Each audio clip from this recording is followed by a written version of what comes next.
Hi friends, இன்னைக்கு சாந்தா சமையலில் ரொம்பவுமே சுவையாகவும் டிஃப்ரெண்ட்டாகவும் செய்ய போகிற திணை அல்வா தான் நம்ம பார்க்க போகிறோம். வாங்க அதற்கான பொருட்களையும் அதற்கான செய்முறை விளக்கத்தையும் பார்க்கலாம். திணை அல்வா செய்கிறதுக்கு நமக்கு திணை மாவு வந்து 1 கப் வேணும். Sugar 2 cup. பாசிப்பருப்பு மீடியம் சைஸில் 1 கப்பில் எடுத்துக்கோங்க. நெய் தேவையான அளவு. வாசனைக்கு 2லேருந்து 3 ஏலக்காய். வாங்க எப்படி செய்யலாங்கிறத இப்போ பார்க்கலாம்.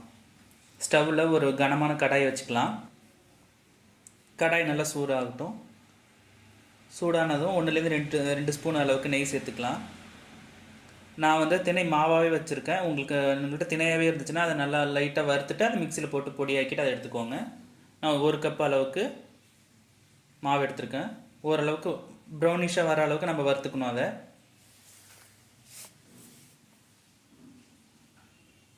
லோ ஃப்ளேம்லேயே வச்சு வறுத்துக்கோங்க, இல்லைன்னா கொஞ்சம் கருகின மாதிரி ஆகிடும்.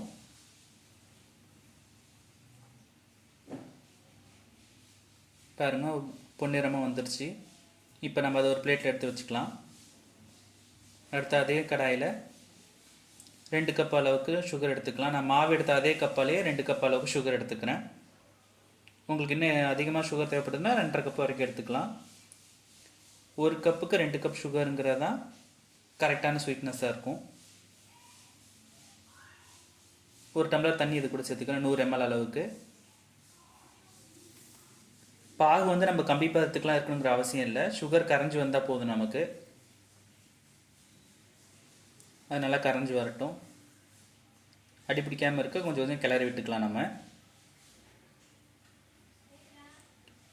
சுகர் நல்லா கரைஞ்சி வந்துட்டுருக்கு. இப்போது மீடியம் சைஸ் கப்பால் 1 கப் அளவுக்கு நான் பாசிப்பருப்பு எடுத்து அதை வேக வச்சு வச்சுருக்கேன். அது கூடவே 1 ஸ்பூன் நெய், 1 ஏலக்காய் போட்டு வேக வச்சுருக்கேன். பாசிப்பருப்பை நல்லா மசிச்சு வச்சுக்கலாம். பருப்பாக இல்லாமல் கொஞ்சம் நல்லா நைஸாக மாவு பதத்துக்கு நம்ம வந்துக்கலாம், மசிச்சுக்கலாம்.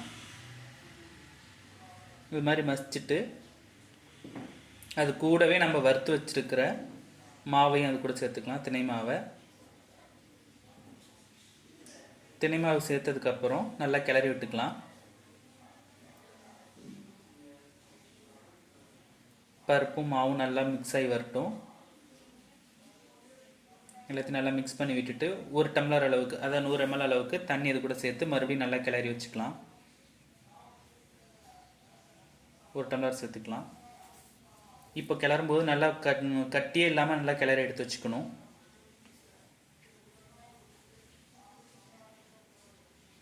அதுக்குள்ளே நமக்கு பாகு ரெடி ஆகிடுச்சு. பாருங்கள், நான் கம்பி பதத்துக்கெலாம் விடலை, பாகு ரெடியாக இருக்குது, சுகராகவே இல்லை. இப்போது நாம் ரெடி பண்ணி வச்சுருக்கிற அந்த மாவு கரைசல் எடுத்து இதில் சேர்த்துக்கலாம்.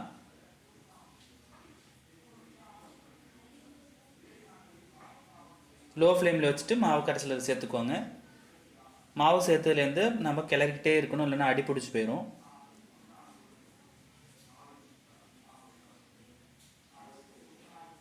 அவ்வளோதாங்க, லோ ஃப்ளேம்லேயே நம்ம கிளறிக்கிட்டே இருக்க வேண்டியதுதான்.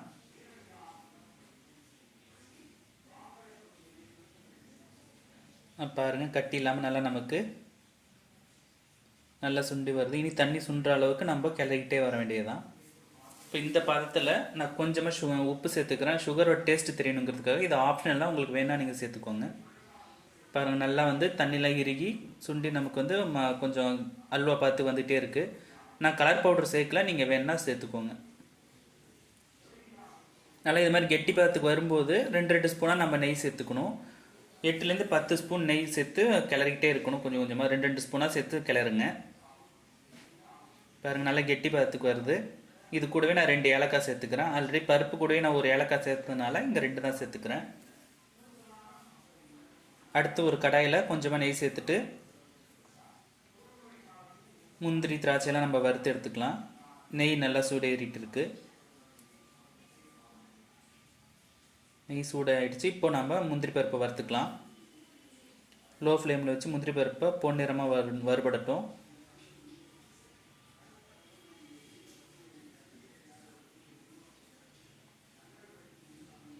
முந்திரி நல்லா வறுபட்டுருச்சு. இப்போ அது கூடவே வந்து திராட்சையை சேர்த்துக்கலாம். திராட்சை நல்லா எண்ணெயிலே நல்லா ஃப்ரை ஆகி வரட்டும். இப்போது கேஸ் அல்வா நல்லா இதாகிட்டுருக்கு. அது கூடவே நம்ம வறுத்து வச்சுருக்கிற எல்லாத்தையும் சேர்த்துக்கலாம். நல்லா கிளறி விட்டுடலாம்.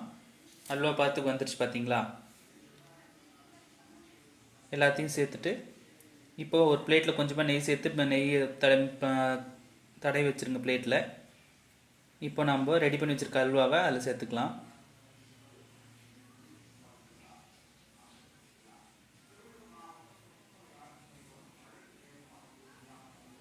கொஞ்சமாக மேலே நெய் சேர்த்துட்டு கரண்டியில் இது மாதிரி தட்டி வச்சிங்கன்னா போதும். ஒரு 2 மணி நேரம் சூடு ஆறினதுக்கப்புறம் ரொம்பவே நல்லாயிருக்கும்.